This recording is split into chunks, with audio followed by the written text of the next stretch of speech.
your finance, your accounts, sitting with your auditor, do you feel that oneness without falling into the powerlessness? While you are sitting with a spouse and having a dinner or lunch, do you feel that oneness without falling into the powerlessness? When you are sitting with your team and discussing your corporate strategy, your office strategy, your consciousness, does your consciousness be established in that oneness and non-duality without falling into the powerlessness? Look in.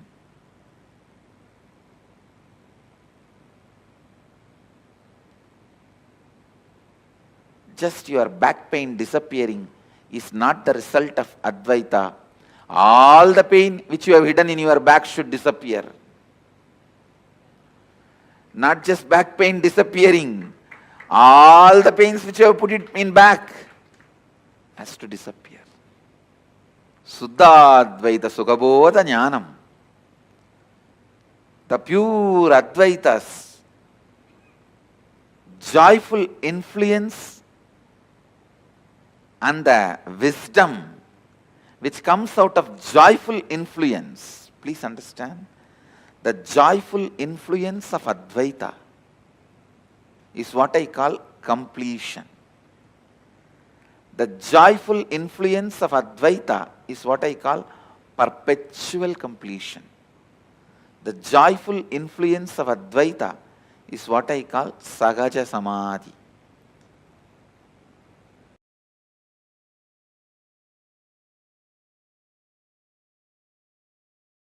Paramashiva's own reflection, his own reflection in this universe is yourself. Yourself's original source in the parallel universe is Paramashiva. Listen.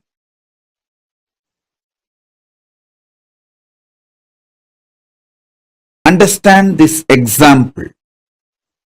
A swan, Paramahamsa, flying on the sky, is just floating in the sky. His reflection falling on a swimming pool. The reflection is you. The swan is Paramashiva. The swimming pool is your body.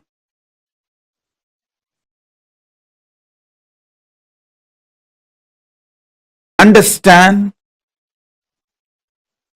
the moment reflection looks back to the source, it realizes it was, it is, it will be forever Paramashiva. Sometimes the reflection feels it is being hurt by the waves in the swimming pool.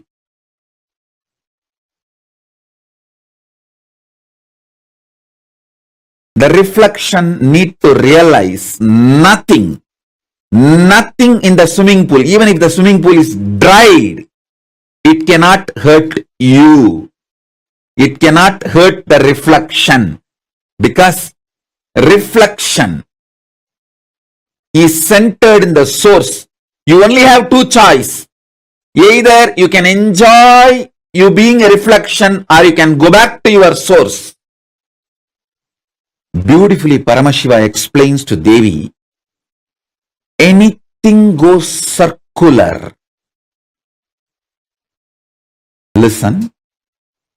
Anything goes circular, repetitive, is reflection of me. Even when it believes it is suffering, it cannot suffer. It can only forget its existence. In the delusion, it can force itself and imagine itself as if it is suffering.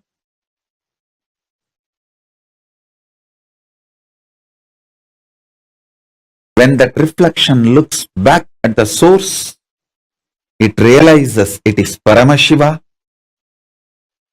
It can never suffer. Listen.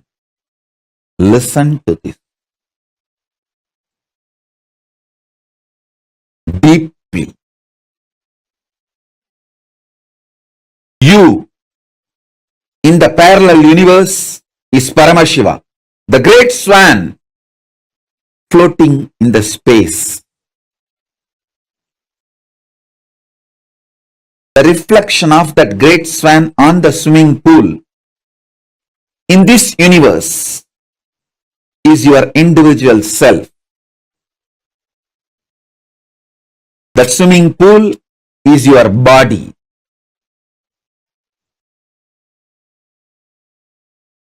Anything which goes round, listen.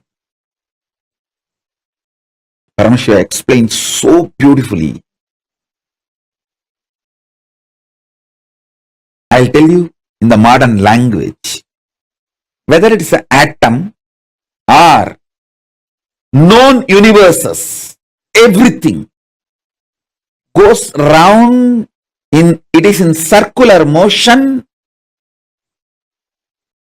in the space, in Chitagasha, conscious space. Anything, whether an atom or the known universe, everything is rotating in the circular motion.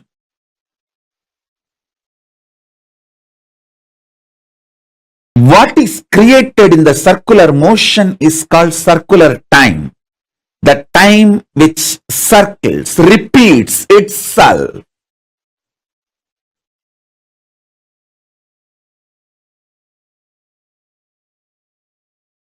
You can see in your body, your hunger repeats itself.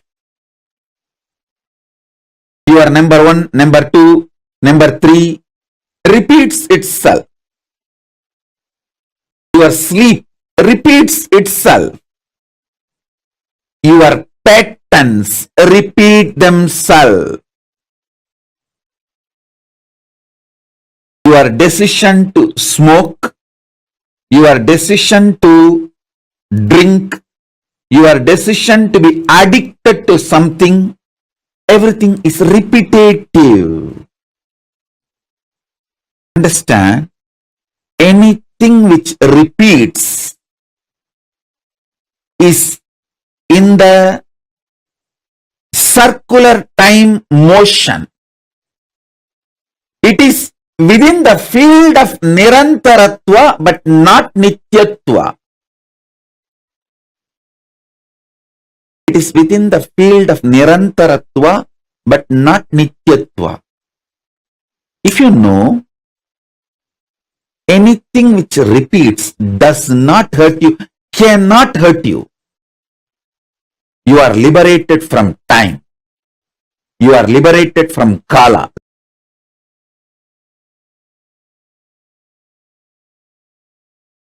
Among the 7 dimensions of the time,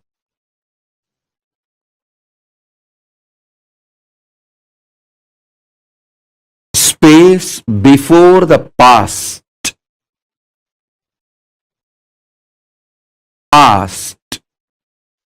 past merging into the present, present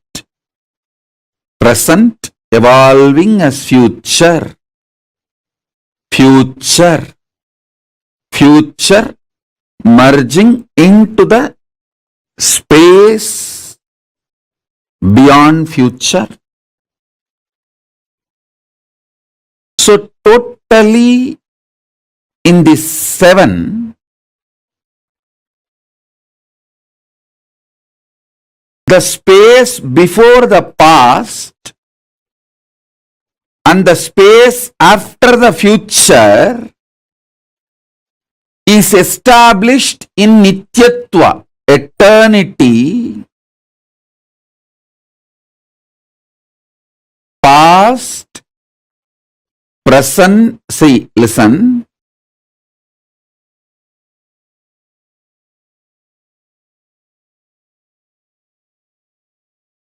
Past, past becoming present, present, present evolving as future, future. This 5 is Nirantaratva. In this Nirantaratva 5, only the present moment touches Nityatva. So, if you want to enter into Nityatva, voluntarily, if you want to break this Kala Chakra consciously, the door is open only in the present. The cumulative effect of all the practices you did and the initiations you received enters into the present.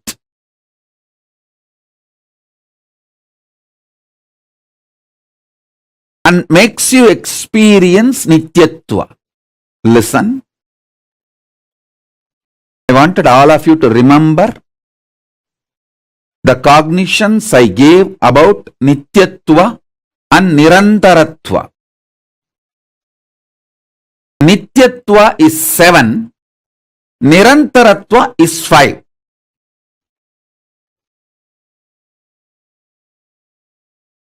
Nityatva is all the 7 put together. Nirantaratva is this 5. In this 5, only in the present moment you touch eternity. Before the past, if you enter into that space, you can touch eternity. Through completing with all your past, you can reach that. Sometimes it may take even few janmas to reach that. And through the future, you can reach the space beyond the future by constantly being Nirvikalpa Samadhi, burning all your desires and patterns which want to repeat itself. You can reach. Again, that also sometimes may take few janmas. But entering into that Nityatva can happen in the present moment just through initiation.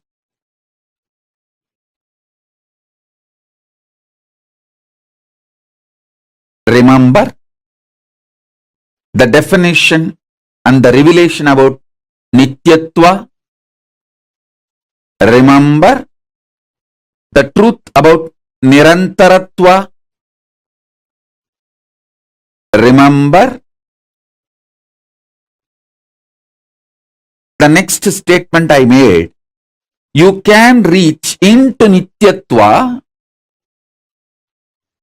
by going before the past. You may need to complete the past. By completion, you may enter into the space before the past. You can enter that way. That is also one path. There is another one path where you can enter into the Nityatva by exhausting all your future. By being in Nirvikalpa Samadhi, you burn all desires, all seeds, all bijas which can manifest your future, all karmas burnt. And then you enter the beyond future space Nityatva. That is also possible. But both will take few births to achieve. At present, in this very moment, through initiation, can put you into eternity, Nityatva. In this present, three things are going on inside you. The identity default you cherish,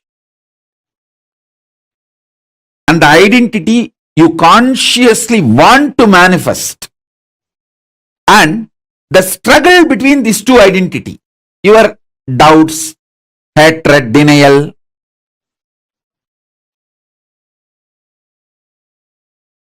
Smelling Paramashiva,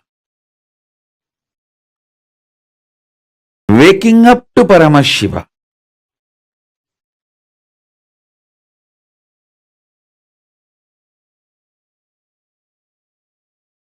waking up to this highest.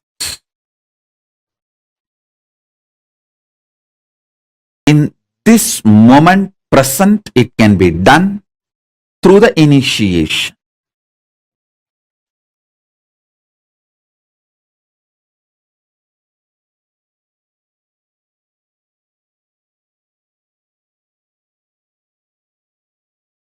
So understand,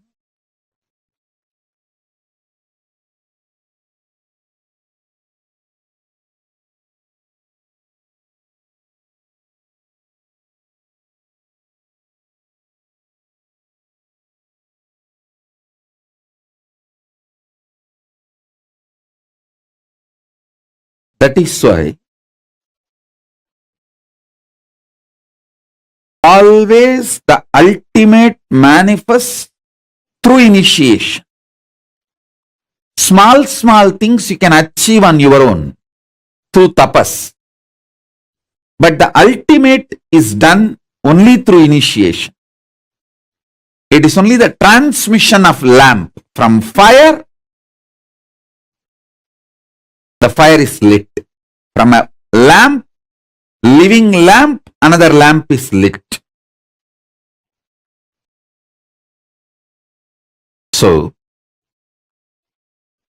smelling Paramashiva, waking up to Paramashiva,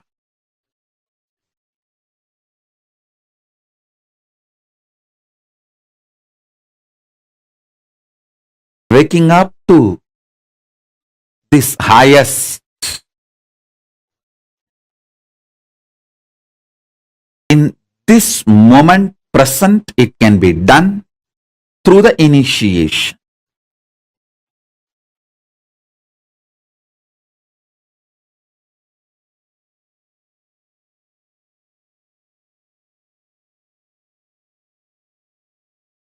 So understand,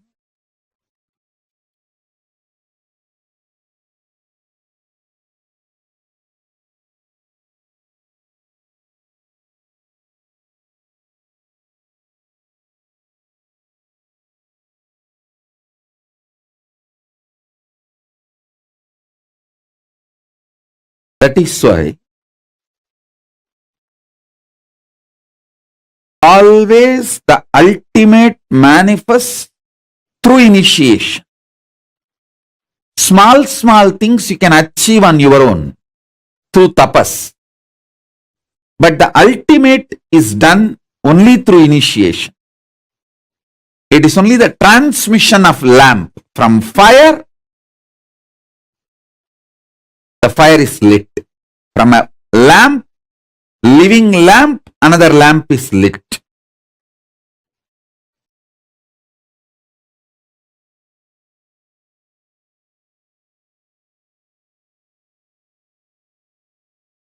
I'll explain this eternal, the truth of eternity. Understand? Many of your patterns, sufferings, fears are impulsive, not existential based. If you decide to sit with you and relaxed way look at you and have a mature conversation with you, much of your fears have no place inside you. If you just want to throw tantrum, how can he do that? How can she do that? How can this person do that? How can that person do that? If you are interested in throwing tantrum, all the fears, greed, everything has a place in you. But this constant tantrum-based reaction and action, the life you are going to manifest around you is going to be hell. Listen to that truth.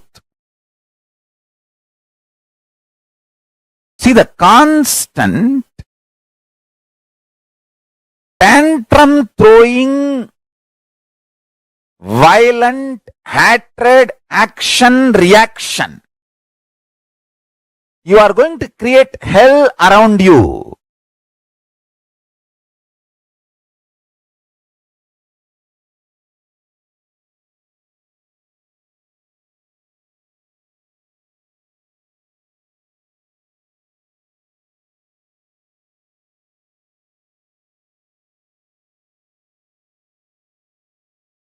Nityatva.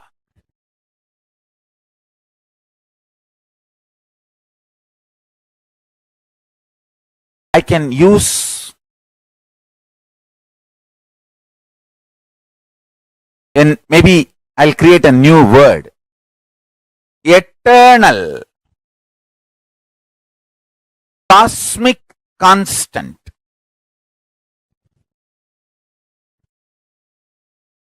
It is actually one of the dimension of the universe. One of the fundamental quality you need to access the eternal dimension of you is having restful, matured conversation with you. What am I doing? Where am I going? I am going to be eternally alive. Am I planning and building my life for that? Or am I just agitated, tantrum throwing child, thinking that there is no tomorrow? When it comes, let me face. Understand, all suffering is nothing but having this attitude. When it comes, let me face, and when it comes, you will not be able to face. That is a suffering. Understand, this is too important statement I am making. All suffering in your life is because of that blind spot you have. When it comes, let me face, and when it actually comes, you won't be able to face.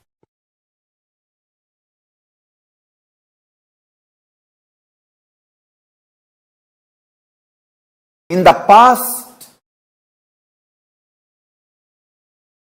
you have a full freedom to form opinion about your past, and you have full freedom to create the possibility of your future. This clarity you will get only if you decide to do tyaga. Listen. I am freed. I declare boldly, I am freed, liberated from sufferings once for all. Suffering related to past, suffering related to future. Because I decided to do tyaga. Understand? You can always sacrifice the achievements, pleasantness, bliss, joy related to your past. You can always forget that you completed PhD. But you can never forget you got delayed for one of your examination because you spent time with your girlfriend. Or you slept and you did not appear for that examination. That pain you will be carrying even now. Sacrificing the past related pains understanding even factually. Many of your pains are unjustified and incorrect. Understanding even factually, your pains are not supported, justified by the reality, real happening is completion. I am repeating. Even factually, as per the real happening, what has happened, if you look what has happened from all dimensions, even your pains are not justified. Your pains are not really right. Even your pains do not have justification to exist in you. If you see the past happenings multidimensionally, is completion with the past. I tell you, how much ever you say, no, I know I have some pains which are absolutely justified. No. You may be Guni, you may be Kaikeyi, you may be Surpanaga, you may be Danganaka Duck, Danganaka Dick, I don't care. You are wrong.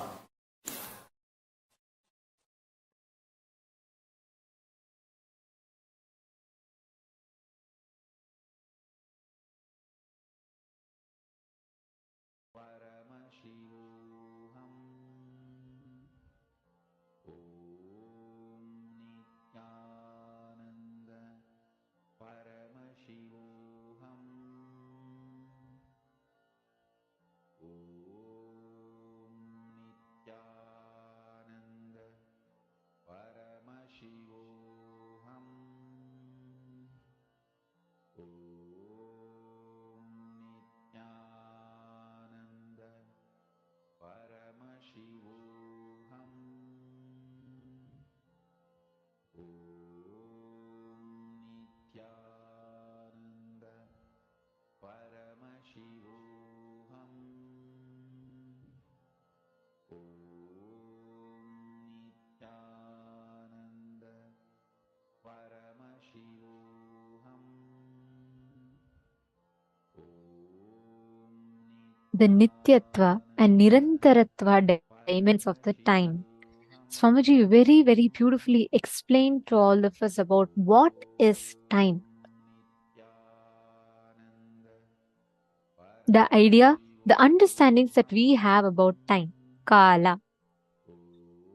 The space before the past itself, past merging into the present itself, present evolving as future, the future itself, and the future merging into the space beyond the future. The space, all these seven put together forms time. All of us would have always heard about past, present, future. That's all is time for us, right? But there are seven dimensions of what we know as time. Space before the past itself, past merging into the present moment, present evolving as future, and the space beyond the future. Now, the space before the past and space after the future is established in Nityattva. It's very important for us to understand this. What Swamiji is revealing, this is such a profound truth. Just if you cognize this one truth, you will be empowered so much in the way you meet time. Because we all get so bored and frustrated about the concept of time, that beyond a point, time starts tiring us. We start getting tired of time. But here, Swamiji is revealing such an important truth about time, just by understanding which we will evolve into one of the best, having one of the best, amazing experience of life in itself. I request every one of you here to post what did you understand as Nityatva and what you understood as Nirantaratva. See, the 7 dimensions of time, right? The cycle of time. So there is space before the past itself, past merging into the present, present itself, present evolving as future, and the future itself, and the space beyond the future. These 7 components put together forms time, the Kaala Chakra. Are you all catching it? See, normally we all think, oh, okay, it's just past, present, and future. But here, Swamiji is revealing an amazing truth.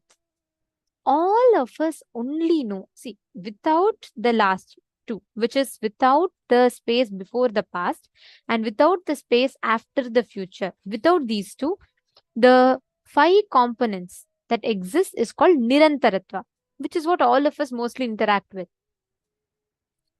But what we are talking about is the space before the past and the space after the future. These are Nityatva, in eternity. Are you all catching it?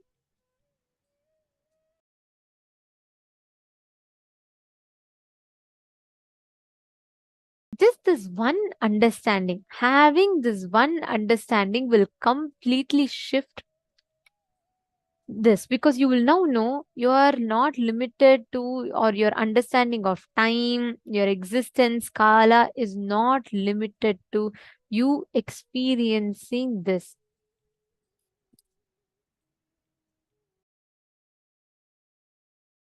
Ma is saying, okay, Ma is stuck. Ma is stuck is saying either you can enjoy being a reflection or go back to the source. The reflection cannot suffer, only can forget its existence in delusion. Okay, listen very carefully. So beautifully, Swamiji has revealed in this. See, let's say there's a swimming pool. Okay, there's a swan flying up. The reflection of the swan from the sky falls on the swimming pool. Now tell me, if I throw a stone on the swimming pool and there are ripples, will that ripples affect the swan? Can all of you give me an answer? A swan is flying in the sky. There's a pond. I'm throwing a stone on the pond, on the reflection of the swan in the pond. And there are ripples being created. Will me throwing the stone on the reflection of the swan affect the swan that is in the sky? Yes, no? Yes. Obviously, it's a no, right? Of course, it's not going to get affected. Same way, Paramashiva is the Paramatma, means he is that ultimate soul which exists. All of our body is a mirror. That ultimate soul is being reflected on us. Your soul, we think, we get so attached to it, thinking this is my body, this is my life, this is my family, this is my world. We get so attached to it. But it is like the swan crying, saying, oh, how can he throw stone in my ripple? You can never be a Paramahamsa, the supreme swan. Paramashiva is that reality. We're all the reflection of Paramashiva in the human bodies. That is what Swamiji so beautifully reveals through this. Whenever you are established with in the Nityatva dimension, you can never be stuck. Just deciding to be in present. See, the whole thing, right? The past, the space before the past, the space after the future, the whole thing is connected through the present moment.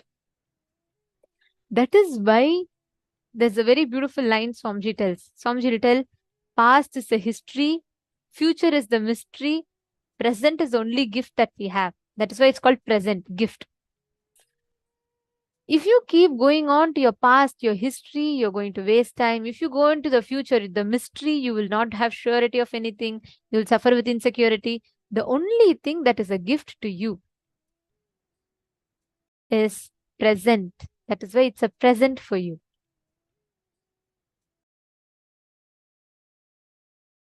Understanding? So don't get stuck into the past. Ma Priyatma Surupini is saying a beautiful quote. Yes, I love this when Swamiji had told this in one of the satsang, and it's such a powerful, isn't it so true? Past is a history, future is a mystery.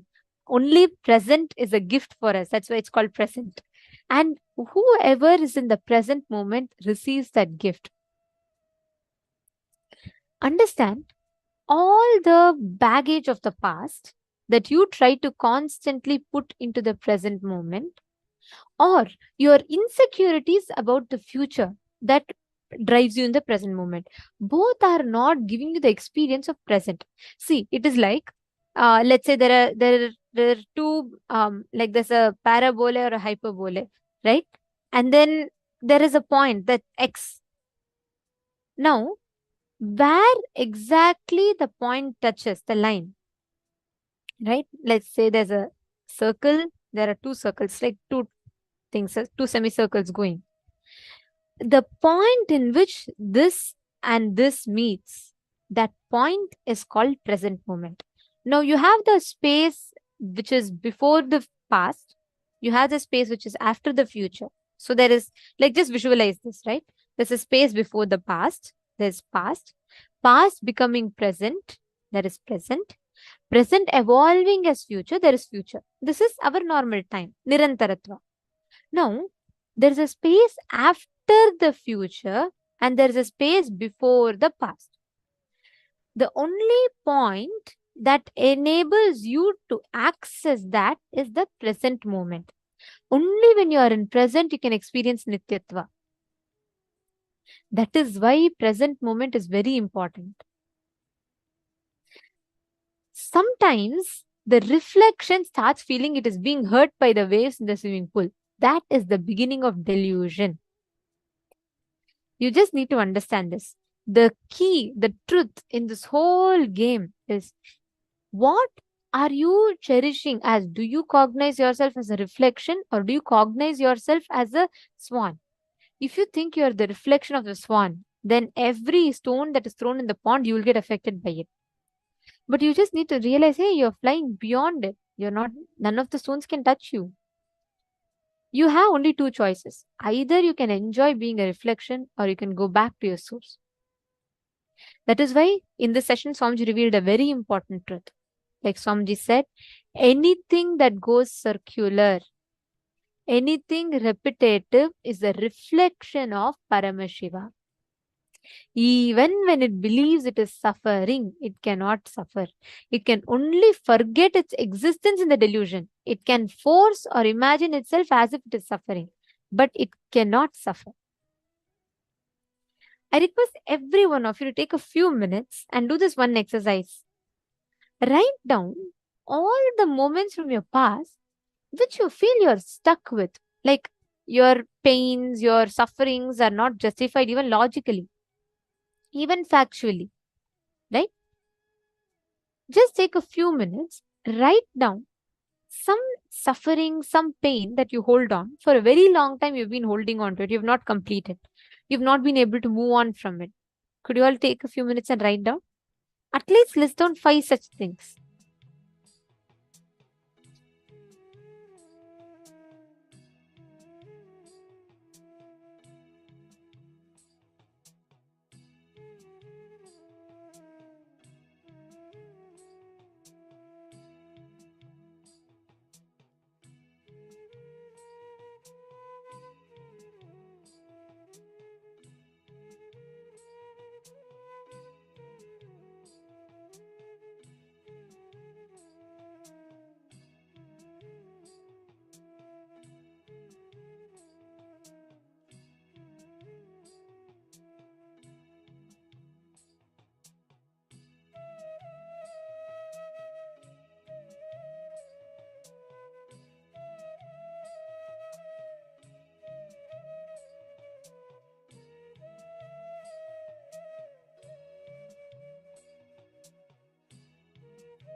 Hope you all have finished writing. Now, just understanding the truth about Nityatva, Nirantaratva can completely change the perspective in which how you experience life.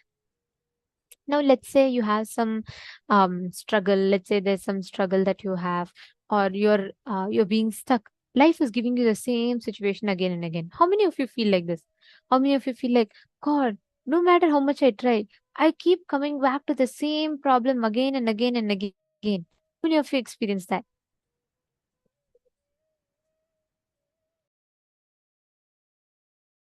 Understand why does that happen? Because the whole life we spend in oscillating between past to future, past to future, past to future. We forget to experience the present moment from an unclutched space. For example, you have some kind of a problem. You may already make a decision that this is how it is going to be appearing. This is how the problems are going to keep on coming. And you fix that as a decision in you. And from that decision, you operate, which means what? You're already creating space. You're welcoming for the problems to come. Naturally, problems will come. And then we say, oh God, did I not tell? Exactly, it's repeating the same way. That is what Swamiji tells us, being stuck in that Nirantaratva, not the Nityatva. Okay, Ma Istak is asking that, can you explain more about this repetitive fight? What is the difference beyond past and beyond future? Are those not part Nityatva eternity? It is just to visualize that comes from different directions, path of time. Okay, very nice question, Ma. So, my stuck. First, understand your past becoming present, present becoming future, future. These are all Nirantaratva, which means they keep repeating in the same loop for you. It's the same kind of a, what do you say, like a machine. Um, let's say an example, like how it's like a wheel, right? Continuously it keeps going the same motion, which means your every moment that pass becomes a past, becomes present. From present it is in the past or evolving into future. Like this, past becoming present, present becoming future is a continuous loop that we're all in, right? Now, the same thing, the space before the past and space after the future is what we call as unknown, unpredictable. Like, for example, can you predict to me what will happen in your life in the next 10 years? There's a space which is after your future, which is not in your control, right? Are you catching what I'm saying?